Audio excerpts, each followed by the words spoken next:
বেতন ভাতা ও ছুটি নিয়ে ক্ষোভের জেরে এমভি বাখেরা জাহাজের লস্কর আকাশমণ্ডল ওরফে ইরফান খুন করেছে ৭ জনকে।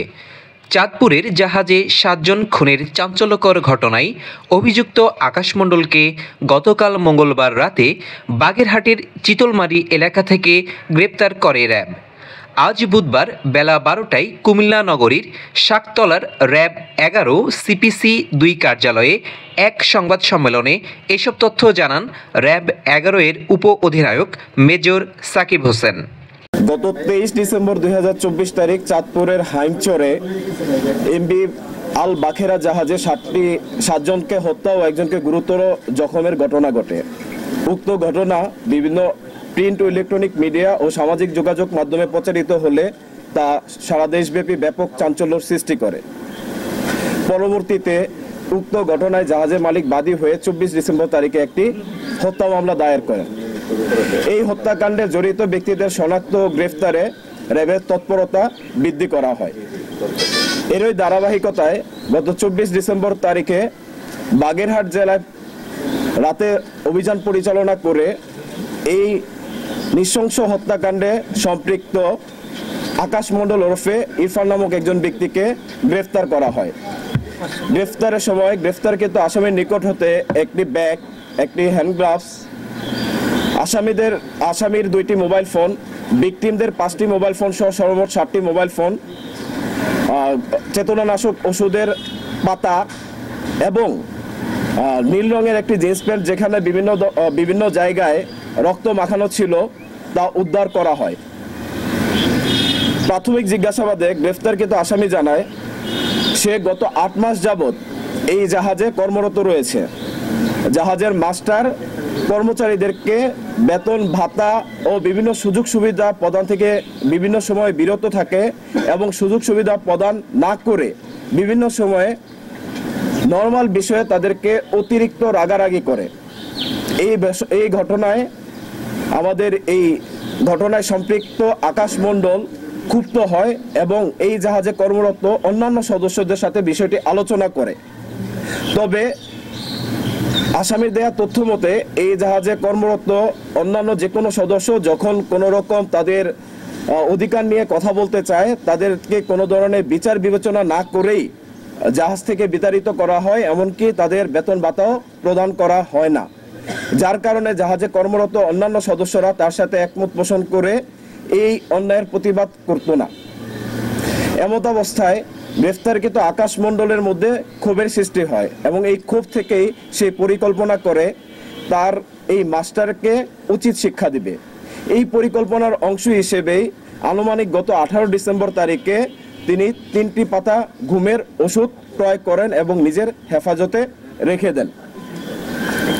পরবর্তীতে ২২ ডিসেম্বর তারিখে যখন এই জাহাজটি চট্টগ্রাম থেকে সিরাজগঞ্জের পথে রওনা হয় এবং চাঁদপুরের হাইমচর এলাকায় পৌঁছানোর পর জাহাজটি হাইমচরে নোঙর করা হয়। নোঙরকালীন সময়ে জাহাজে ভিকটিম যিনি বর্তমানে বেঁচে আছেন জুয়েল এবং এই আসামি আকাশমণ্ডল ওরফে ইরফান তারা দুইজন জাগ্রত অবস্থায় ছিল। দুপুরে খাবার খাওয়া শেষ করে যখন এই জাহাজের বাবুর্চি রানা রাতের খাবার রান্না করে তখন রাতের খাবারের তরকারিতে এই গ্রেফতারকৃত আসামি সে আমাদেরকে জানায় সে নিজে রান্নাঘরে প্রবেশ করে এবং ৩ পাতা ঘুমের ওষুধ ওই তরকারির সাথে মিশ্রিত করে। ঘুমের ওষুধের সাথে এই খাবার সেবনের ফলে জাহাজের বাকি যে সদস্যরা ছিল তারা খাবার গ্রহণ করে এবং পরবর্তীতে নিজ নিজ কেবিনে শুয়ে পড়ে। আমাদের গ্রেফতারকৃত আসামি তিনি আমাদেরকে তার স্বীকারোক্তিতে বলেছেন এই সময়ে যখন কেবিনে সবাই শুয়ে পড়ে নোঙর করার পর সর্বশেষ যিনি বেঁচে আছেন ভিকটিম জুয়েল সে রাত ২টার সময় খাবার গ্রহণ করেন এবং খাবার গ্রহণ শেষে সে তার কক্ষে ঘুমাতে যায়। এর পরবর্তীতে গ্রেফতারকৃত আকাশ ওরফে ইরফান তার পরিকল্পনা বাস্তবায়নের জন্য পায়চারি করতে থাকে এবং এক পর্যায়ে রাত আনুমানিক ৩:৩০টার দিকে সে প্রথমে জাহাজের মাস্টারকে তার কেবিনের ভিতরে গিয়ে একটি চাইনিজ কুড়াল দিয়ে কুপিয়ে হত্যা করে। তার মূলত ক্ষোভ ছিল জাহাজের মাস্টারের ওপর, বা জাহাজের মাস্টারকে ডেট করার পর তার কাছে মনে হয় যে এই জাহাজে বাকি যে সদস্যরা আছে সে যদি এখন এখান থেকে পলায়ন করে তাহলে বাকি সদস্যদের দেওয়া তথ্য অনুযায়ী তাকে গ্রেফতার করা হবে।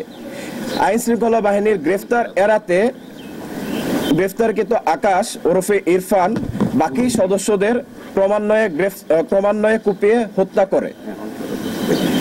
ভোর আনুমানিক 5:30টার দিকে যখন অন্যান্য নোঙর করা জাহাজগুলো তাদের গন্তব্যস্থলে ছেড়ে যায়, তখন এই গ্রেফতারকৃত আকাশ তার এই জাহাজটিকে চালিয়ে যাত্রা করে এবং 1 ঘন্টা জাহাজটিকে চালানোর পর হাইমচরে গিয়ে জাহাজটি আটকা পড়ে। পরবর্তীতে একটি মাঝির নৌকার দ্বারা সে চরে গিয়ে অবস্থান করে এবং সেইখান থেকে আত্মগোপনে চলে যাওয়ার উদ্দেশ্যে বাগেরহাটে গমন করে। গ্রেফতারকৃত আসামির বিরুদ্ধে পরবর্তী আইনানুগ ব্যবস্থা গ্রহণ প্রক্রিয়াধীন রয়েছে। একজনকে পেয়েছি, অধিকতর তদন্তে হয়তো বা আরো কিছু পাওয়া যেতে পারে।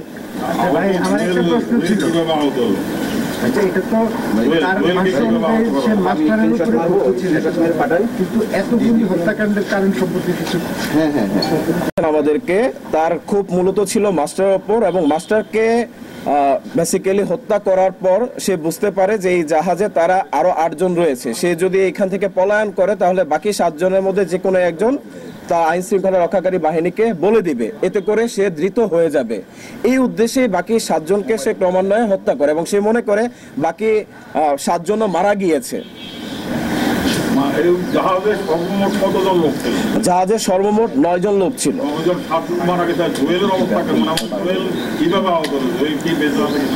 জুয়েল বর্তমানে বেঁচে আছে, চিকিৎসাধীন আছে, তার অবস্থা ক্রমান্বয়ে উন্নতি হচ্ছে।